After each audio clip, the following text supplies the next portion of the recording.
So now for a brief panel discussion between... It's coming. Yeah. Can we see? I don't know what we're seeing on the screen right now.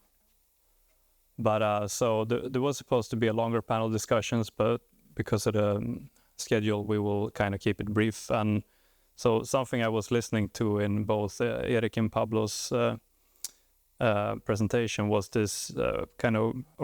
Maybe you didn't talk about it, but I think it might be interesting to pose also with the work that you were showing by, what was his name, Alexander? Christopher Alexander, right?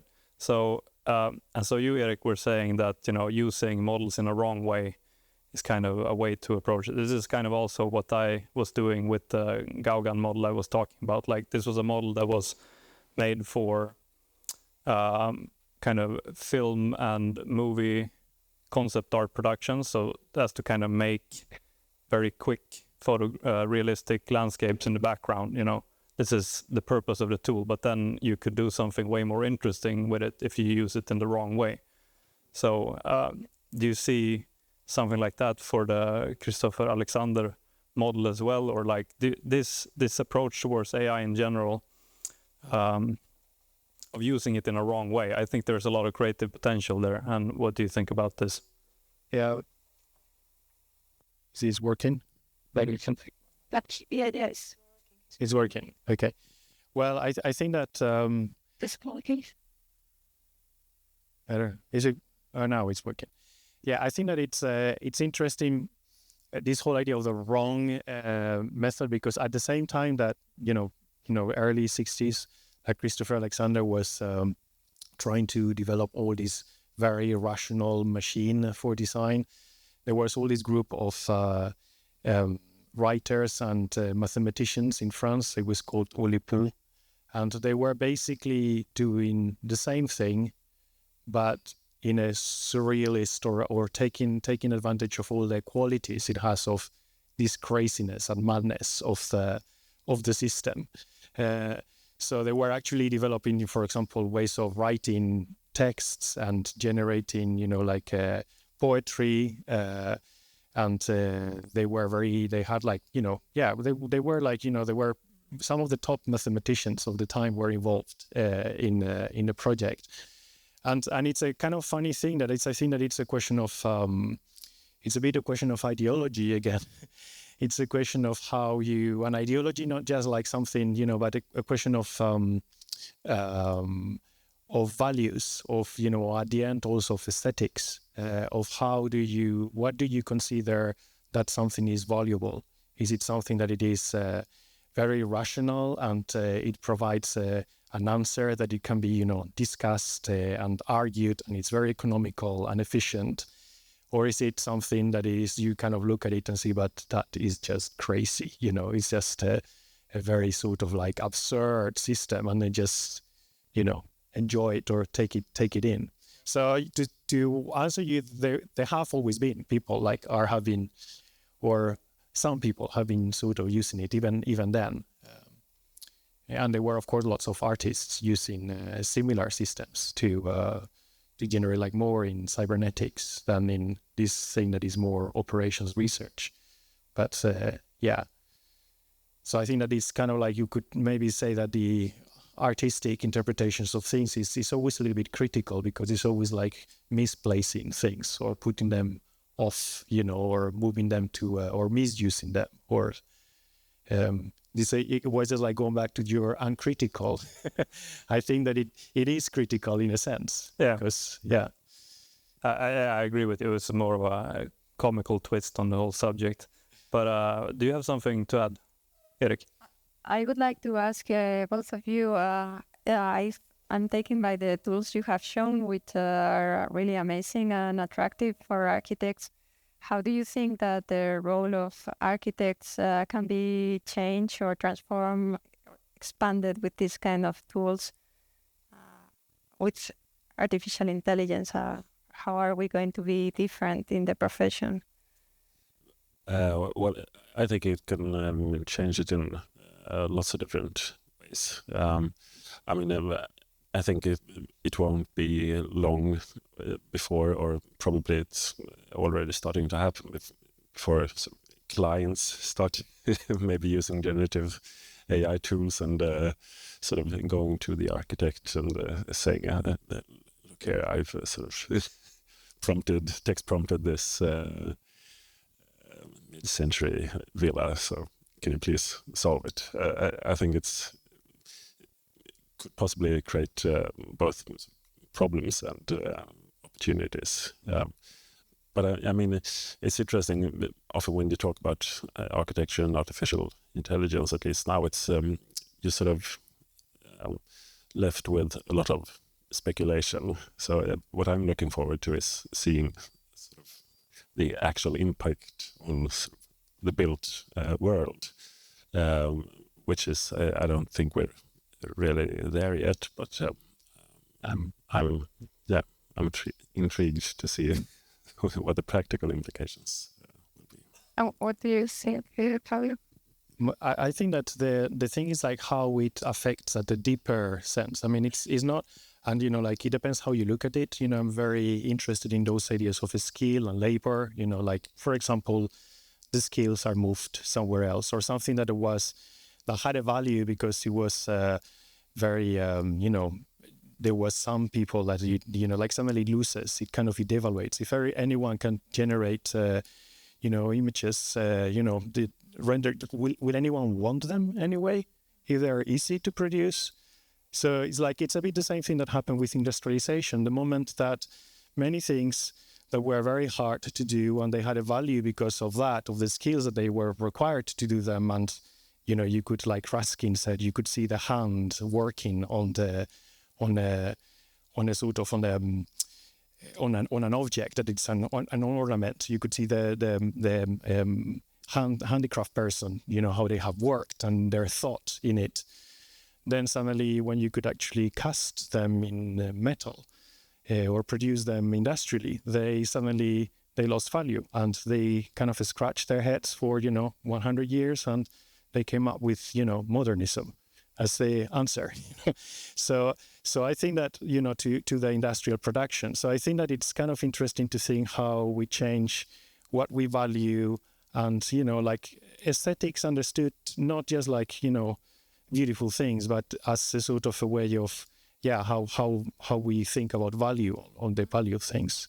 That's so interesting. With your example about industrial products, I was thinking also, if you think about the very, very expensive industrial products, like very expensive cars or smartphones, that now really people really want them. And that's another face of the coin, that we are affecting the planet with this high level of industrialization, because it's okay, where are you getting the resources from to produce these elements, and how is it getting produced? So it has a lot of implications. So I think for me, I see that probably it will have a lot of value, and these tools are, every day you get a new tool that it's even more amazing and has even more features. But probably we should look at what are the consequences of these very attractive tools, and who's lying behind now, who's staying behind these new amazing tools. So that's my perspective, that it can still be very attractive, these very highly developed products, but we have to consider who's left behind in this development, and try to put everyone in for the good part of AI. Do we have some questions from the audience? Yeah, and then I could just put it maybe the same thing in another way. That, I mean, going from a trade society to a industrial society, sort of trades were sort of taken over by industry, and then we went from industry to services, but with AI, this on a large scale, it's also about sort of moving knowledge from experts to models. So it's almost like we're sort of maybe ending this, approaching the end of a service society as well. So I'm not sure what comes after, but yeah, that's one perspective. Mm. Yeah, and I think also now there's a lot of implications in the built environment already. In the future, of course, more what you mentioned, but we are already. I think there's a lot of impact. We are using apps with AI. People are moving differently in cities because of this, and there's artificial intelligence in all kinds of systems that we didn't think about. That like even buildings, they have their thermostats and temperature, electricity controlled by AI systems. But I am thinking all the time that we need to think about this critically. It's already there, and we need to think, okay, how is this changing what we are doing now? Probably in the future it's even going to be more, but it's already everywhere. So yeah, that's one of the reasons I was hoping to create this conference to check what can be the impact in society and environment of the tools we have, and also in our profession as architects. So what do you want to say? Yeah, I really think that, I mean, personally, I feel like there's not enough architects like just experimenting. I think we're in a very experimental phase of AI because like there's things coming all the time, and they're kind of like something can like drop as a model, and then it's like, okay, now I have to rethink everything from this kind of work. This is kind of what happened to me with the renderings. Like when I found this way of doing the renderings much faster, it's like, okay, now I can make this in a much faster way. It means that I have to approach my workflow has to look different, but I think there's huge opportunity to just try to do these kind of things. And yeah, maybe to students and to other people, it's just like, it's like a big playground. I think it's really, it's a lot of fun. Yeah, we used to do renders in, I don't know, maybe 2 weeks, or to do a very high quality render that it can be done now in just a matter of seconds. But the funny thing for architects, I think, is that you never get what you are asking for or what you are envisioning when you're interacting with these bots. Just something else pops out when you have something in your mind and something else comes out from a bot like Midjourney. So I think that's a totally different workflow. So it's like a conversation with the bot. Yeah. So Katja has a comment. Yeah, thank you so much for this really interesting conversation. I was thinking when there was this question about the critical and artistic in some way. Pablo, you said something like in the artistic lies always a kind of critical or turnaround or getting the unexpected out of, and that is kind of a stream that is always sort of running in, in parallel to all these technological developments. But one of the, I really hope that this playground, it's happening, as you said, more and more and more playground, so that the, let's say, critical and artistic side of, if we're talking from architecture and from the discipline, that is really sort of there and sort of participating in the development. As we will all, we are already, and we have been, for a long time, but you're always this, the optimization industry is always also happening, and it's doing, there will be exciting things happening, like when the client comes with the solution in some way, and that is what you're interacting with as the architect, and what are we then, how are we training the architect for that new role? And maybe one of the things that is left should always be the artistic and the resistance and the critical in some way. but put more. So it's really exciting to see this discussion, and I really hope the playground is, I think, super important. So yeah. Thank you very much for that. Yes, I think we all need to learn how to now combine these new tools with other traditional forms of knowledge. What do you think? I think that it's a little bit, it can be, I don't like the word new, as you saw, because they are old, you know.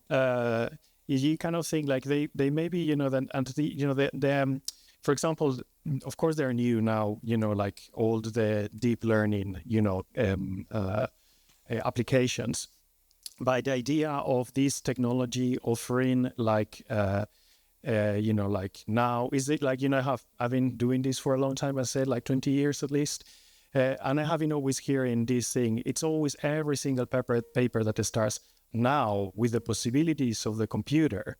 Is like you really see there is like this permanent, you know, that we are at the verge of a big, you know, breakthrough. I mean, you know, we're having like in the 90s, it was like all this, you know, in architecture, you know, suddenly you could program and do stuff. Then came parametric design. And it is always kind of discussed with this, now we can do all these things. But at the end, you know, when you look at things around, I personally, and maybe that this is a very conservative and old man's, you know, view, I think that many things are much worse architecture-wise than they were before. And it is, a lot of it is just because of technology. Everything is much quicker, much more efficient, much price efficient. Architects have less time to work on something because there are all these systems that they push, you know, like efficiency, being effective. So I think that one has to be a little bit, you know, I kind of like the playground, and I do. That's what I do. I play all the time myself. But I think that I think that it's maybe the nature, you know, like I'm always a little bit thinking about, you know, who am I serving with this plane? You know, what is it that it is kind of going undercurrent? A little bit what you were saying. Who is it that can't play? You know, I'm playing here, but you know, I'm a very privileged person to be able to play these games. Of course, we are. Yes. So there are always these kind of things, or you know. Or what you know, like is, for example, with many of these things, like, you know, that we're here and we're working, we're producing stuff that is going to some of the largest corporations in the world. And you know, that it's so it's a little bit like, it's always this kind of I'm always like for the plane, but a bit of a war rate and a little bit, maybe a little bit neurotic. Yeah, but I would like to say that, of course, these technologies, AI, has been running for decades. Actually, since even before the 50s, there were already first models. But it is now, for me, the moment of the explosive revolutions, since it has been accessible to many. Before, you should be somewhere who has a lot of knowledge on how to program, or to be a computer scientist or an architect with a lot of skills in computer science. But now just anyone can access a ChatGPT, Midjourney, and start doing this in a massive scale. So the scale has really changed at global level. And some people, as you say, are really privileged now to have these tools in their hands. And yeah, the big question now is, where is the information coming from and who is it serving? But also, if you think about it, okay, we are now streamed in a very large company, but also this also is very helpful, positive. Many people around the world can watch us thanks to this process. So I guess there's always the good and the bad there. Yeah, let's try to make the good so much better and make the bad little. Sure. Do you want to say something else? Yeah, I could just say that I think it's a really good sort of general observation that, I mean, tools, do they make things better? I think with as you said, sort of with all the sort of new digital tools going back from the 90s, it's very easy to be impressed because you can do new things on paper. It has capabilities that impress you, but it can be really hard to see, like, does this help me think in a better way? Is the output better? It's kind of maybe invisible to the people using the tools. So I think that's a good point. Okay. So if anyone has any more comments, or today we will leave it here. Thank you very much, Erik, Pablo, David, Katia, and our audience today, and Joachim. Thank you, everyone, and for being there. And we hope to see you tomorrow for our second session. Sorry for the technical shortcomings, but tomorrow we will be doing it much better. Thank you very much.